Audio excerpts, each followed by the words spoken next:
বাংলাদেশের প্রধানমন্ত্রী তারেক রহমানকে উষ্ণ অভ্যর্থনা জানিয়েছেন মালয়েশিয়ার প্রধানমন্ত্রী আনোয়ার ইব্রাহিম। পরে তারা একান্ত বৈঠক করেন। এরপর হয় দ্বিপক্ষীয় বৈঠক। বৈঠকের পর উভয় প্রধানমন্ত্রীর উপস্থিতিতে সংস্কৃতি বিষয়ক একটি সমঝোতা স্মারক স্বাক্ষরিত হয়। এছাড়া সন্ত্রাসবাদ দমন বিষয়ে গবেষণা ও সক্ষমতা বৃদ্ধিতে সহযোগিতা সংক্রান্ত একটি দলিল এবং বিনিয়োগ সংক্রান্ত একটি দ্বিপক্ষীয় দলিল বিনিময় করা হয়। দুই দেশের পররাষ্ট্রমন্ত্রী দলিল দুটি বিনিময় করেন। এরপর দুই দেশের প্রধানমন্ত্রী একটি যৌথ সংবাদ সম্মেলনে অংশ নেন। সোমবার 22 জুন স্থানীয় সময় সকাল 8:30টায় কুয়ালালামপুরের শাংগ্রিলা হোটেল থেকে মোটর শোভাযাত্রা সহকারে প্রধানমন্ত্রী তারেক রহমান ও তার সহধর্মিণী জুবাইদা রহমান রওনা দেন। তারা সকাল 9টায় পুত্রজায়ায় মালয়েশিয়ার প্রধানমন্ত্রীর কার্যালয় পেরদানা পুত্রা ভবনে এসে পৌঁছান। তাদের উষ্ণ অভ্যর্থনা জানান মালয়েশিয়ার প্রধানমন্ত্রী আনোয়ার ইব্রাহিম ও তার সহধর্মিণী ওয়ান আজিজাহ ওয়ান ইসমাইল। এরপর লাল গালিচায় তারেক রহমান ও জুবাইদা রহমানকে মালয়েশিয়ার সশস্ত্র বাহিনীর একটি সুসজ্জিত দল গার্ড অব অনার প্রদান করে। এ সময় মালয়েশিয়া ও বাংলাদেশের জাতীয় সঙ্গীত পরিবেশিত হয়। প্রধানমন্ত্রী তারেক রহমান গার্ড পরিদর্শন করেন। সংবর্ধনা অনুষ্ঠানের পর সফর সঙ্গীদের সঙ্গে মালয়েশিয়ার প্রধানমন্ত্রীকে পরিচয় করিয়ে দেন তারেক রহমান। একইভাবে মালয়েশিয়ার প্রধানমন্ত্রী তার মন্ত্রিসভার সদস্যদের সঙ্গে বাংলাদেশের প্রধানমন্ত্রীকে পরিচয় করিয়ে দেন।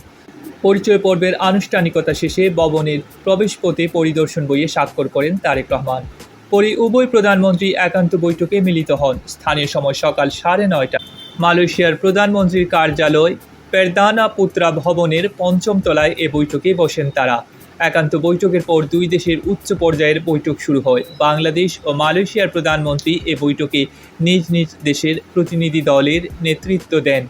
প্রতিনিধি পর্যায়ের বৈঠকে দ্বিপক্ষীয় সম্পর্কের সামগ্রিক বিষয়ে পর্যালোচনার পাশাপাশি পারস্পরিক স্বার্থ সংশ্লিষ্ট আঞ্চলিক আন্তর্জাতিক বিষয়ে মতবিনিময় হয়। আলোচনায় বাংলাদেশি কর্মী নিয়োগের জন্য শ্রমবাজার আবার উন্মুক্তকরণ, বিভিন্ন কারণে অবৈধ হয়ে যাওয়া বাংলাদেশি নাগরিকদের নিয়মিতকরণ ও ওয়ার্ক পারমিট নবায়ন, বাংলাদেশের আম, ফলমূল ও শাকসবজির জন্য মালয়েশিয়ার বাজারে প্রবেশাধিকার বৃদ্ধি, আসিয়ানের সেক্টরাল ডায়ালগ পার্টনার হওয়ার জন্য বাংলাদেশের আবেদন, রিজিওনাল কম্প্রিহেন্সিভ ইকোনমিক পার্টনারশিপে বাংলাদেশের অন্তর্ভুক্তি, রোহিঙ্গা ইস্যু ও জাতিসংঘ ও অন্যান্য বহুপক্ষীয় ফোরামের সহযোগিতার বিষয়গুলো গুরুত্ব পায়।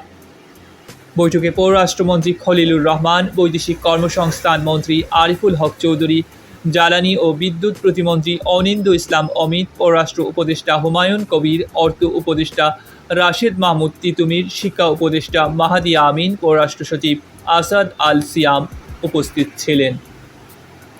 মালয়েশিয়ার প্রধানমন্ত্রী আনোয়ার ইব্রাহিমের আমন্ত্রণে রোববার 21 জুন স্থানীয় সময় রাত 8:45টায় কুয়ালালামপুরে পৌঁছান তারেক রহমান। কুয়ালালামপুর আন্তর্জাতিক বিমানবন্দরে তাকে লাল গালিচা সংবর্ধনা দেওয়া হয়। লাল গালিচা সংবর্ধনার পাশাপাশি তাকে দেওয়া হয় গার্ড অব অনার। সুসজ্জিত বাহিনীর দেওয়া গার্ড অব অনারের সময় দুই দেশের জাতীয় সঙ্গীত বাজানো হয়। ত্রয়োদশ জাতীয় সংসদ নির্বাচনে নিরঙ্কুশ সংখ্যাগরিষ্ঠতা অর্জনের পর গত 17 ফেব্রুয়ারি বাংলাদেশের সরকার প্রধান হিসেবে তারেক রহমান দায়িত্ব গ্রহণ করেন। দায়িত্ব গ্রহণের পর এটা তার প্রথম রাষ্ট্রীয় সফর। ডেস্ক রিপোর্ট, আধুনিক কাগজ।